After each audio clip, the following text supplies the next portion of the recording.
নমস্কার বন্ধুরা, good morning সবাইকে। এখন বাজে সকাল 9টা আর আমাদের চান টান হয়ে গেছে, আমাদের গাড়িও চলে এসেছে। এখন আমরা যাচ্ছি পুজো দিতে। তো আমরা সকাল সকাল রেডি হয়ে গিয়েছি। আমি মনির তো ইন্ট্রোডাকশন দিয়ে দিয়েছে। আমি, মনি, দিদি, রিয়া আর বাকি বাড়ির সবাই মিলে আমরা যাচ্ছি হাতিখেদা মন্দিরে পুজো দিতে, লাউজোড়া। আমাদের এলাকায় অনেক মানে কি পরিচিত এবং খুব জাগ্রত দেবতা। অনেক দূর দূরান্ত থেকে লোকজন আসেন এখানে পুজো দিতে, তাই আমরা এখানে যাচ্ছি আজকে। তো চলুন তাহলে যাওয়া যাক। আর রাস্তায় যেতে যেতে আরো অনেক অনেক কথা হবে। টাটা। যাচ্ছি, এটা হচ্ছে আপনার বেঙ্গল এবং ঝাড়খণ্ডের বর্ডার এলাকা। তো রাস্তা একটু খারাপ, যেহেতু বর্ডার এলাকা বলে রাস্তা অনেকটাই খারাপ ওখানে। ভালো হয়েছে তো গেছে ব্যাকগ্রাউন্ডে ও চশমার কাজ খুলে গেছে, ভেঙেও ফেললো। যাই হোক, তো আমরা এখন যাচ্ছি, বেরিয়ে পড়বো আর একটু পরে। গাড়ি আমাদের চলে এসছে, বেশিক্ষণ রোদে দাঁড়িয়ে কই দেখা ওর নতুন চশমার নতুন ডিজাইন।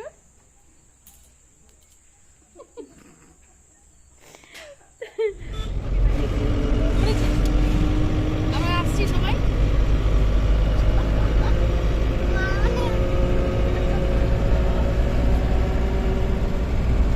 আসছে, আমরা সবাই বেরিয়ে পড়েছি।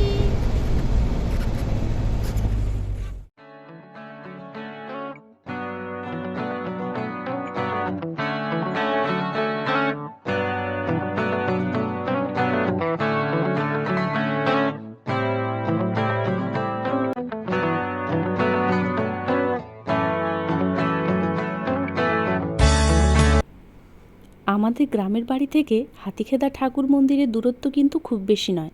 গাড়িতে করে গেলে ওই মোটামুটি 30 মিনিট মতো সময় লাগে। সবুজ ঘেরা রাস্তা পেরিয়ে, বাজার এলাকা পেরিয়ে আমরা নেমে যাব কাঁচা রাস্তায়। আগেই যেহেতু বললাম যে বেঙ্গল এবং ঝাড়খণ্ডের বর্ডার এলাকায় মন্দিরটি রয়েছে, তাই রাস্তাঘাট এখানে কিন্তু খুবই খারাপ। আগে আরও খারাপ ছিল, এখন তবু একটু ভালো হয়েছে।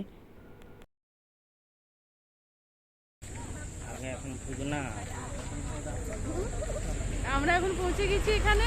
মন্দির একটু সামনেই মন্দির, প্রচন্ড রোদ আর তেমনি রাস্তাতে ধুলা। ওই যে পিছনে পিছনে সব আছে, বৌদি আছে, দিদি আছে, একটা মনি আছে। আর রিয়া কই? রিয়া ওইখানে আছে। প্রচন্ড রোদ বাইরে, আর সামনেই মন্দির। ওই তো মন্দিরে এবার ঢুকে যাবে।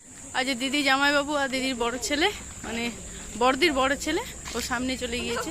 আর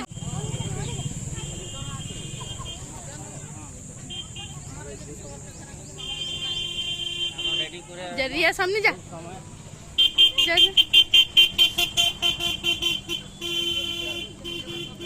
কই দেখাচ্ছিস?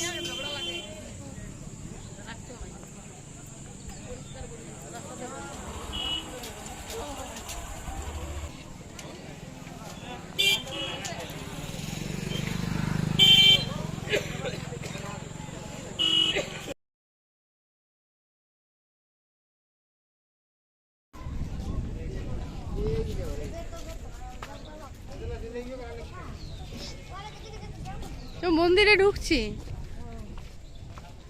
ওইটা ছিল মেন গেট, যেটা এই যে এই দিকটা মেন গেট ছিল। এটা তো কোভিড থেকেই মনে হয় বন্ধ আছে। হ্যাঁ আছে ভিতর।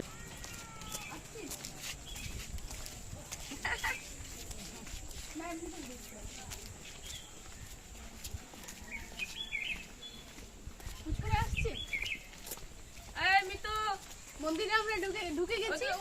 এই লেনটা চলে গেলে আমরা মন্দিরে ঢুকে যাবো। তারপর মেন গেটটা ওইটা দেখা ওইটা মেন গেট। ওইটা মেন গেট ছিল, কিন্তু এখন কোভিডের জন্য মনে হয় বন্ধ আছে। কোভিডের পর থেকেই বন্ধ আছে। কাজও চলছে, কনস্ট্রাকশন চলছে। এটা দিদি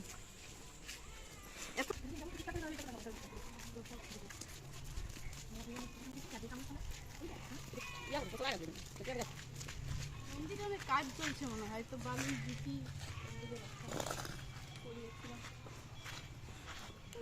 ওটা তুলেই নাইলে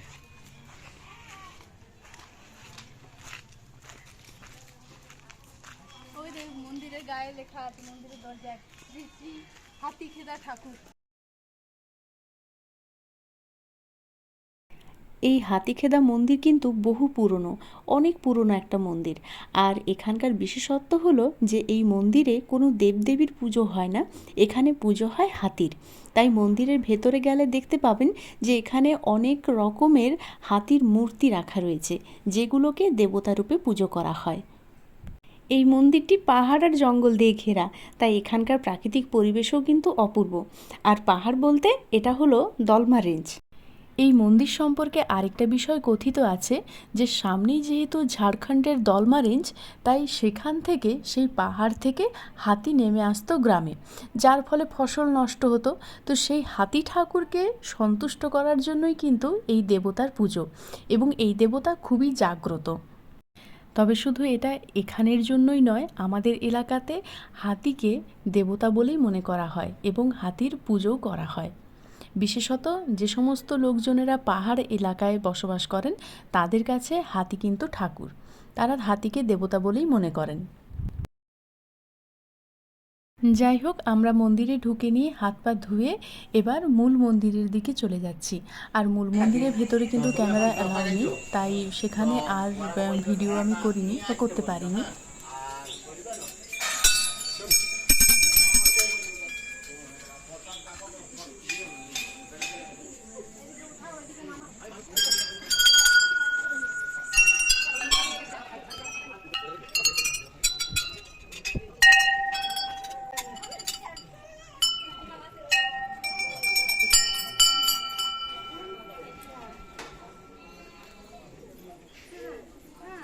ঘন্টার আর শেষ না, একটার পর একটা ঘন্টা। কত নারকেল বাঁধা আছে দেখালি, কত নারকেল আছে।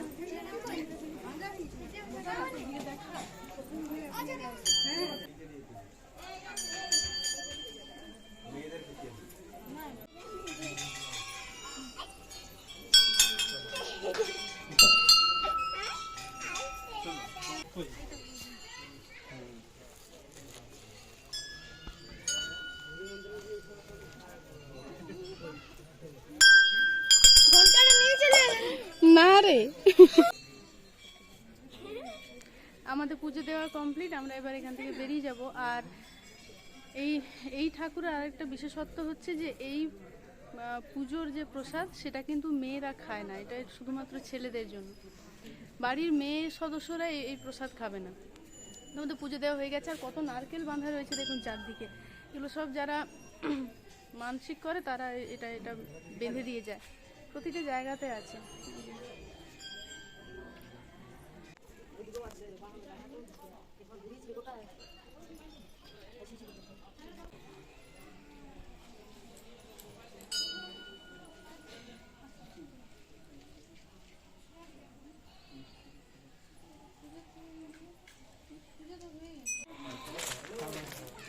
আমরা আবার ব্যাক টু হোম, বাড়ি টাইম। হ্যালো, এক ঘন্টা পরে থাকছি আমরা।